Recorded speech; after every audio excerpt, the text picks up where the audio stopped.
High risk డెలివరీలు తెలంగాణలో ఎక్కువగా జరుగుతాయి అంటే నీలోఫర్ ఆసుపత్రుల్లో. మొత్తం తెలంగాణలో తల్లి పిల్లల ప్రభుత్వ ఆసుపత్రిగా చాలా ఫేమస్ ఆసుపత్రి ఇది. దూర ప్రాంతాల నుంచి, చుట్టుపక్కల ఉన్న జిల్లాల నుంచి మొత్తం ఇది ఒక రిఫరల్ హాస్పిటల్.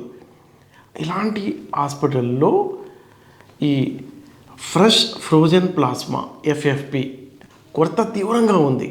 80 లక్షల రూపాయల విలువ చేసే ఈ ప్లాస్మా అదృశ్యమైపోయింది.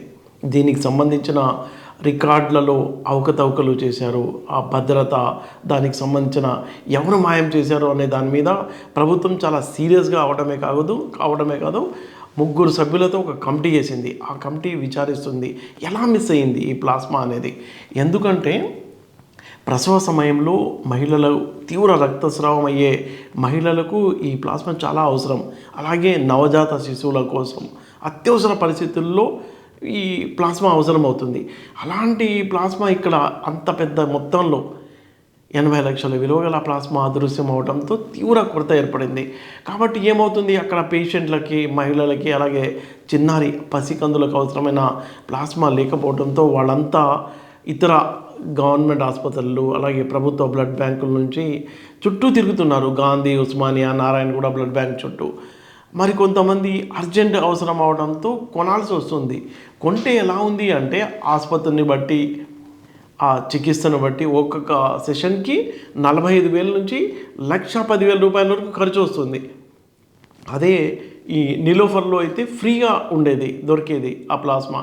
అలాంటిది ఆ పేద రోగులు భయంతో, అంటే వాళ్ళ ప్రాణాలు, ప్లాస్మా, ఆ బ్లడ్ అవి కావాలంటే ప్రాణాలతో చెలగడం కాబట్టి డబ్బు పెట్టాల్సిన పరిస్థితి. ఇల్లు అమ్ముకుని, పొలాలు అమ్ముకుని, పేదలు ఆ ఉన్న కొద్దిపాటి ఆస్తుల్ని కూడా అమ్ముకుని దీనికి పెట్టాల్సి వస్తుంది. ఇక్కడ జరిగిన సమస్య ఏంటి అంటే అక్కడ ఎవరో చోరీ చేశారు, అదృశ్యమైపోయింది. దానికి సంబంధించిన విచారణ జరుగుతుంది.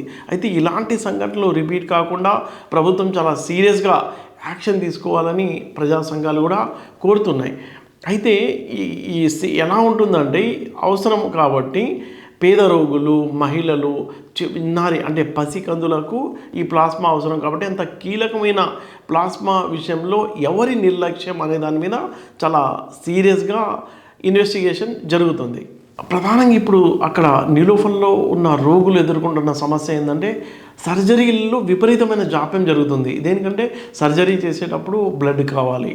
అంటే ఒక యూనిట్ బ్లడ్లో నుంచి రెడ్ సెల్స్ని, అలాగే ప్లాస్మాను, ప్లేట్లెట్స్ను విడగొడతారు. ఆ విడగొట్టిన అపూర్వమైన, అంటే చాలా ఇంపార్టెంట్ అయిన ఆ పదార్థాన్ని, అంటే ఆ ప్లాస్మాని, ఆ ప్లేట్లెట్స్ కానీ ఆ ఎవరికి అవసరమైతే వాళ్ళకి ఎక్కిస్తూ ఉంటారు. కాబట్టి దాని ప్రాధాన్యత చాలా ఎక్కువగా ఉంటుంది. దీంతోపాటు ఆసుపత్రుల, ప్రభుత్వ ఆసుపత్రుల చుట్టూ, నారాయణగూడ బ్లడ్ బ్యాంకుల చుట్టూ ఈ ఎవరైతే పేషెంట్ ఉన్నారో వాళ్ళ బంధువులు చాలా దయనీయమైన పరిస్థితుల్లో తిరిగే దుస్థితి మనకు అక్కడ స్పష్టంగా కనిపిస్తుంది. ముఖ్యంగా తలసేమియా, అలాగే క్యాన్సర్ రోగులు, తలసేమియాకైతే 2-4 వారాల్లో వాళ్ళకి ఒకసారి బ్లడ్ ఎక్కించేది ఉంటుంది. ఆ బ్లడ్ క్యాన్సర్ బాధితులకు కూడా చాలా అవసరం ఉంటుంది. వాళ్ళైతే చాలా తీవ్ర ఇబ్బంది పడుతున్నారని చెప్పుకోవచ్చు. నీలోఫర్ హాస్పిటల్ చాలా కీలకమైన హాస్పిటల్ హైదరాబాదే కాదు మొత్తం తెలంగాణలో. అలాంటి హాస్పిటల్ సూపర్ స్పెషాలిటీ హాస్పిటల్.